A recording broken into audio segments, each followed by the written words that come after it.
Hello friends, sustainable development goals के बारे में आपने सुना ही। सिविल सर्विस की तैयारी करने वालों के लिए एक सिरदर्द जैसा ही होता है ये।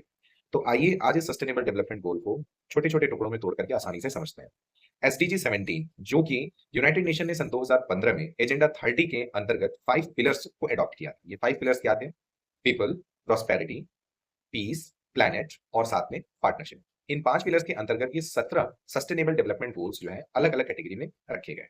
आज हम इन्हीं कैटेगरीज के अंतर्गत इन्हें पढ़ेंगे। सबसे पहले बात करते हैं पीपल की, जिनके अंतर्गत मैंने 6 सस्टेनेबल डेवलपमेंट गोल्स को स्टैब्लिश किया है। सो नंबर 1 पे हम डिपेंड करते हैं। नंबर 1 पे हम फोकस करते हैं पॉवर्टी पे। पीपल यानी लोगों की सबसे पहले हम पॉवर्टी को दूर करेंगे। दूसरा, पॉवर्टी दूर होगी तो उनका हंगर भी दूर होगा। तीसरा सस्टेनेबल गोल, यदि हंगर दूर होगा तो फिर उनको बेटर हेल्थ की सुविधाएं मिलेगी और वेलबींग में होगा उनका। सस्टेनेबल डेवलपमेंट गोल 4 के अंतर्गत जब उनको बेटर हेल्थ और वेलबींग मिल चुकी है तो उनको बेटर एजुकेशन मिलेगी।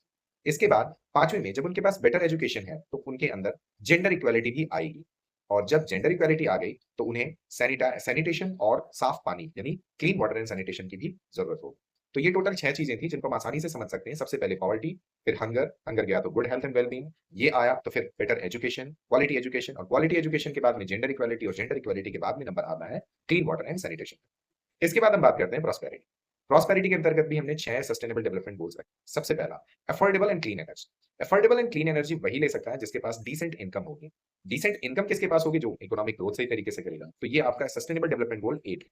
9 के अनुसार जहां पर भी इंफ्रास्ट्रक्चर होगा, इंडस्ट्री होगी, इनोवेशन होगा, वहीं आपको डिसेंट इनकम मिल सकती है। ये हो गया 9वां। 10वां जो है, जहां पर भी इनोवेशन इंडस्ट्रीज होगी, जहां पे ठीक ठाक इनकम होगी, तो वहां पे इनकम इनइक्वालिटी यानी जो इनकम इनइक्वालिटी है वो कम होगी।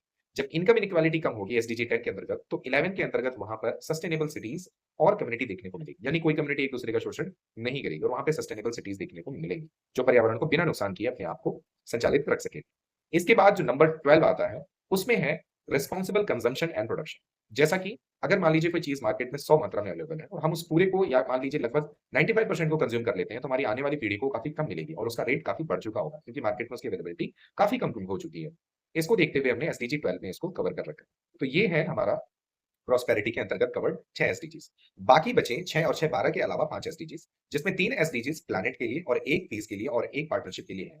प्लैनेट के लिए बहुत ज्यादा समझने की जरूरत नहीं है। प्लैनेट के अंतर्गत climate action, life below water और एक लाइफ ऑन लैंड, ये तीन नंबर 13, 14 और 15 के अंतर्गत आते हैं। बाकी पीस वाले पिलर के अंतर्गत पीस के लिए जो भी हमारे इंस्टीट्यूशन है इंटरनेशनल, इन पर फोकस किया गया है। और जो लास्ट है आपका पार्टनरशिप, तो partnership for attaining such goals के लिए जो एसडीजी 17 है वो रखा गया है।